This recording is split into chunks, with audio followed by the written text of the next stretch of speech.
Live, Leon Bibb, Joe Beach, commentator Dick Fagler, meteorologist Steve Brown, and Jim Donovan. This is Channel 3 News. Good evening, everyone. The people of Nicaragua at the ballot boxes did to Daniel Ortega what 10 years of guerrilla war waged by the Contras could not do. In a shocking upset, Ortega was driven from power. He was defeated for the presidency by newspaper publisher Violeta Chamorro, a white-haired grandmother heavily supported by the Bush administration. All the pre-election polls showed Ortega ahead, but when the ballots were counted, it was Violeta Chamorro. People in both camps said they were astonished at the size of the Chamorro victory. All involved agreed it was a free and fair election. Ortega conceded defeat early and then stepped from public view. Former President Jimmy Carter pushed for and got a cooling-off period between the two sides. No big public demonstrations to avoid clashes as Nicaragua looks toward Inauguration Day in late April. Ortega had thought there was no way he could lose, but the people supported 60-year-old Chamorro, who suffers from the painful bone ailment osteoporosis. It doesn't surprise me, he says. The change had to come. Now we're going to eat well, she says. We never ate well during the 10 years of Sandinista rule. Others said with Chamorro, Nicaragua would begin building a democratic system. Now emerges a new president-elect who speaks of close ties with the U.S. as a way of improving Nicaragua's economy. In Washington, a surprised President Bush said he was pleased his backing of free elections paid off. As for Nicaragua's anti-government military, the U.S.-backed Contras, President Bush said they are finished. There is no reason at all for further military activity from any quarter. But for Chamorro, there are two major problems. How to keep united her coalition of support, ranging from communists to rightists. Also, what to do with the Nicaraguan army. It is 65,000 strong and under control of the Sandinista party, which she defeated. Later in this broadcast, Dick Fagler will offer his commentary on today's elections. Here at home, Cleveland police have arrested 3 people after raiding a downtown massage parlor they say is a front for prostitution. It's located at 23rd and Superior. Police have had a hard time infiltrating the place. Finally today, they grabbed a man who described himself as a longtime client. Would you be willing to cooperate with us and take one of our undercover officers back into the premises? Sure. The man made a call getting the undercover agent in. The agent was propositioned and police moved in. All you understand English? Yeah. You're all under arrest for solicitation for prostitution and operating a massage parlor establishment without a license in the city of Cleveland. You have the right to remain silent. You have a right to an attorney. They're appointed at Tane. Police say 2 of those arrested today offered to have group sex with the undercover officer for $80. Police said the operation was able to go undetected for over 10 years by limiting the clientele and by moving to various locations. Channel 3 News has uncovered what police call a $1 million a year call girl network in Cuyahoga County. Tonight, Channel 3's Kim Bratton has part 2 of her series, Saints and Sinners. Kim? Jill, we began investigating after complaints from members of the oldest church in Cleveland, which is right next door to the service. And what we found in our investigation is a sophisticated network answering calls to 8 different escort services. Yeah, there's a third one with them now. When Cleveland police learned of Channel 3's investigation, they too began surveillance. Insiders say 8 different escort services operate across northern Ohio out of this Ohio City historic building. It's next door to St. John's Episcopal Church, the oldest church in Cuyahoga County. The 2 blondes. They get in a car or walking this way. Church members say they've been propositioned by their neighbors. He likes to drive fast, Bob. Well, that isn't going to work. The driver and his 2 female passengers went to an apartment complex on the west side. The man waited outside while the women went in. No, they got radios. He was talking into like a CD or something. Cleveland Heights detectives found that the highly sophisticated call girl ring uses a dispatcher and is in 2-way communication with their women and base station at all times.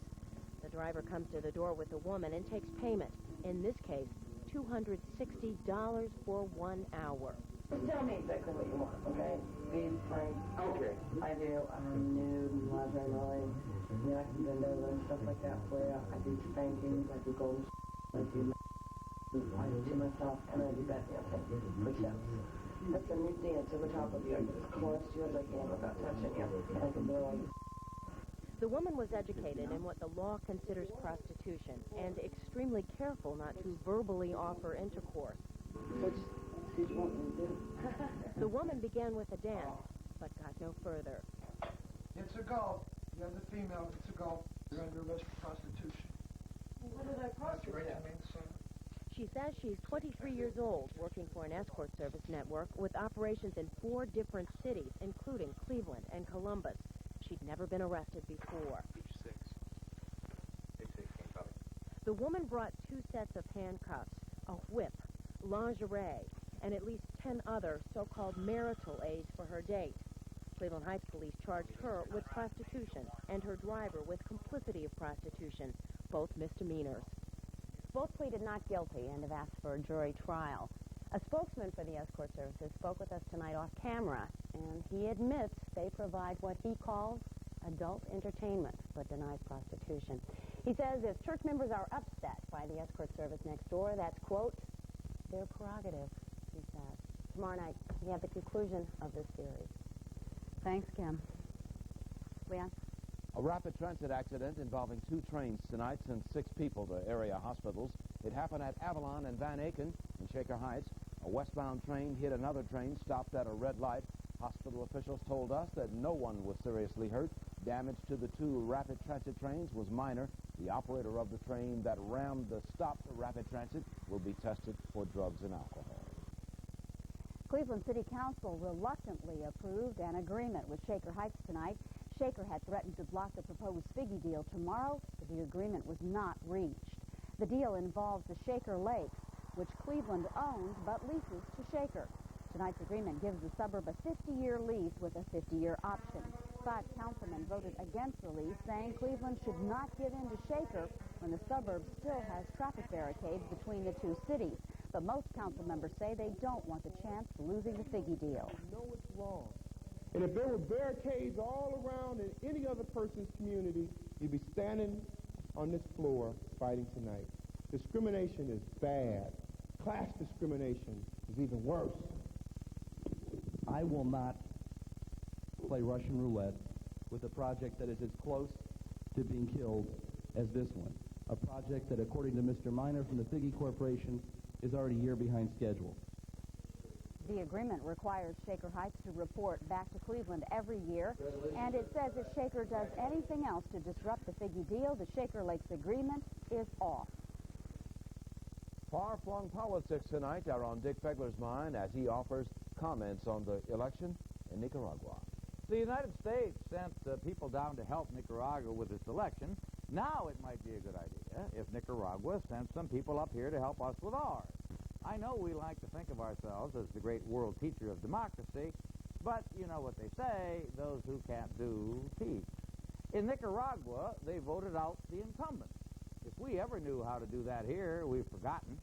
In Nicaragua, they elected a woman president. The best we've done here is to allow Geraldine Ferraro to lose for vice president, and then decided we weren't ready yet. In Nicaragua, they lined up around the block to vote. The last time I voted, the room was empty, and the Republican lady and the Democratic lady were comparing hairdressers. Tonight, everybody is hailing the Nicaraguan presidential election as wonderful, great, a triumph of democracy. If you remember, after our last presidential election, everybody said both campaigns were shallow, distorted, a mockery of democracy. So what I'm wondering tonight is this. How is it that this little country, which was supposed to be such a threat to democracy, that we spent millions of dollars, suffered a White House scandal, funded a war that killed 30,000 people to protect democracy from it, how is it that they were celebrating democracy in the speech tonight while we were home watching Elf? Now that we've helped fuel the spirit of democracy in Nicaragua, who can we get to help us flick our bit? How about the concerts? They don't have anything to do now. And maybe, just maybe, they never have. Thank you, Dick. Still ahead on Channel 3 News tonight, we'll hear from a young woman who faced the death penalty. They based the movie Too Young to Die on her story. And a little later in this broadcast, Jim Donovan with playoff action for some area high school teams. But first, this.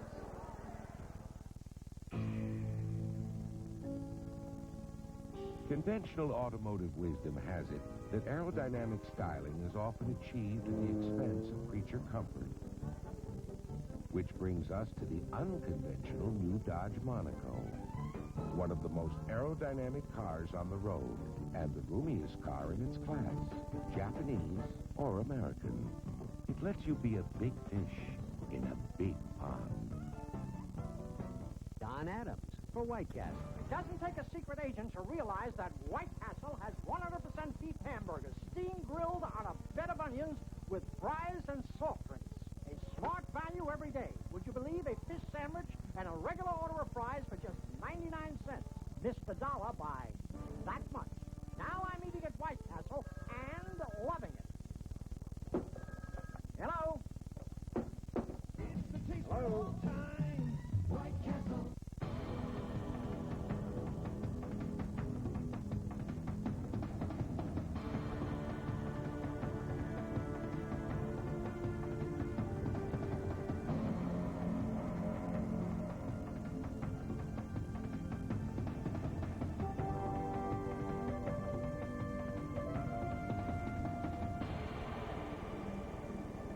Interrupt the history of the last 12 weeks to announce it will be continued each and every day in the Plain Dealer, and to offer you the next 12 weeks of history at just half the regular price. That's right, half the regular price.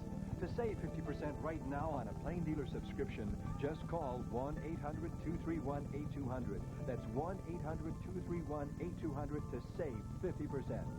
We urge you to take advantage of this offer because, quite simply, the next 12 weeks may be the most important in the 20th century. Tonight's NBC movie, Too Young to Die, was based on the story of Atina Marie Kennedy. At 16, she was convicted of murdering her ex-boyfriend. He was stabbed in the head 24 times.